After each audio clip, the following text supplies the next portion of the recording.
Hola.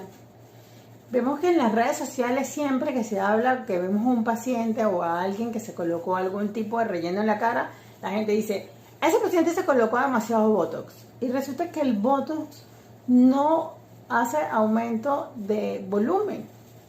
Entonces, no, esos pacientes seguro se colocaron algún tipo de relleno o se hicieron algún tipo de cirugía, pero la toxina botulínica, que es realmente lo que nosotros usamos, que es el nombre genérico, porque Botox es una marca. Entonces, y muchísima gente le tiene miedo a la toxina por esa mala publicidad, porque definitivamente es una muy mala publicidad.